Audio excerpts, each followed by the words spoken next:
Hello class second, कैसे हैं आप सभी बच्चे? अच्छे हैं? ये तो अच्छी बात है। तो देखिए, आज हम आपकी आकृति की पाठ्य पुस्तक में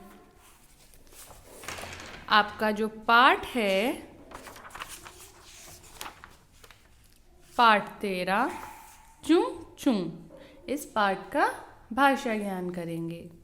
देखिए, हमने इसका अभ्यास कार्य किया, इसके प्रश्न उत्तर किए। आपने पाठ अच्छे से पढ़ा है ना? ये तो चलिए शुरू करते हैं। देखिए,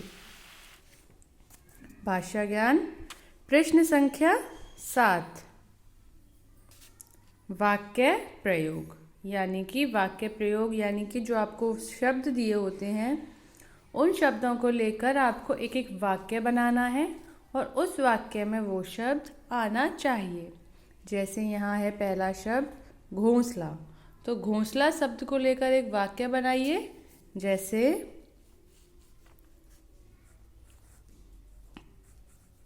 चिड़िया अपने रहने के लिए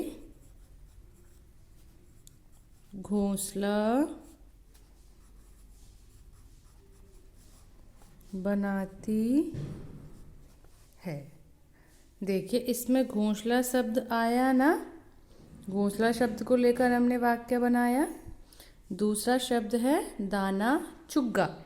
अब आपकी पाठ्य पुस्तक में भी दाना चुग्गा शब्द आया है इस चैप्टर में, तो आप कुछ भी लिख सकते हैं। जैसे चिड़िया चूं चूं के लिए दाना चुग्गा लाती थी, है ना? उसमें दाना चुग्गा शब्द आ रहा है। तो बाकी के शब्द जो है उनका वाक्य प्रयोग आपको स्वयं से करना है। प्रश्न संख्या 8, विलोम शब्द लिखो। आप विलोम शब्द तो जानते ही होंगे, किसी भी चीज़ का उल्टा अर्थ, किसी भी शब्द का।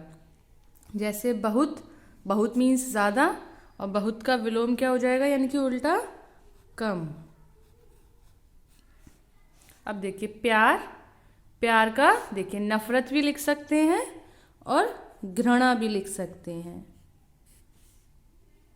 बाकी के जो शब्द हैं उनके विलोम आप खुद लिखोगे। अब देखिए गतिविधि कार्य, कौन रहता है कहाँ। यहाँ आपको कुछ जानवर दिख रहे हैं और यहाँ देखिए इनके रहने की जगह है। आपको ये बताना है कि कौन सा जानवर किस में रहता है। तो सबसे पहले आप इनके नाम लिख लीजिए। ये है आपका पहले कुत्ता, तो देखिए हमने यहाँ कुत्ता लिखा। ये क्या है? ये है आपकी सुंदर सी मछली। ये है हाथी। और ये कौन है? ये है पक्षी, या पक्षी लिख सकते हो या फिर आप चिड़िया भी लिख सकते हो। ठीक है। अब देखिए यहाँ आपको बताना है ये पक्षी जो हैं वो कहाँ रहते हैं। यहाँ बहुत सारे पेड़ दिख रहे हैं। ये पक्षी, ये जानवर जो भी हैं, तो ये क्या है? ये है जंगल, सॉरी, ये है आपका जंगल। ये क्या है? ये तालाब। ये क्या है? ये है घोंसला। ये है आपका कुत्ता घर। अब आपको मिलाना है कि कौन कहाँ रहता है। तो देखिए ये है आपका कुत्ता, ये कहाँ रहेगा? कुत्ता घर में। तो इसको मिला देंगे हम इस घर से। मछली है वो कहाँ रहेगी? इस तालाब में। देखिए हाथी कहाँ रहेगा? जंगल में।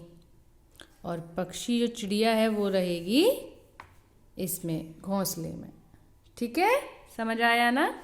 अब देखिए, अपने मनपसंद पक्षी का चित्र बनाओ और उसके बारे में 4 वाक्य लिखो। आपकी व्याकरण की नोटबुक है ना?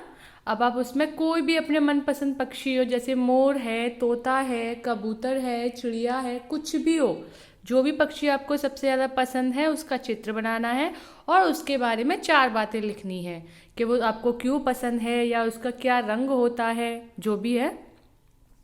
घर से स्कूल जाते समय आपको रास्ते में कौन कौन से जानवर देखने को मिलते हैं, उनके नाम बताओ। तो आप जब घर से स्कूल जा रहे हो या स्कूल से घर जा रहे हो तो आपको रास्ते में कौन कौन से जानवर दिखते हैं, जैसे कुत्ता दिखता है, गाय भी दिखती है ना। तो इस तरह उनकी एक आपको सूची यानी कि लिस्ट बनानी है, जो जो जानवर आपको लिखते हैं, और पक्षी वाला कार्य करने के बाद उसको आपको अगले पेज पर करना है। ठीक है, तो अब आपका गृह कार्य है, आपको प्रश्न संख्या 72 और 73 पर प्रश्न संख्या 7, 8 और गतिविधि कार्य में ये अपनी बुक में करना है, और ये 2 पॉइंट्स जो दिए हैं वो आपको अपनी नोटबुक में करने हैं। ओके बेटा, बाय बाय।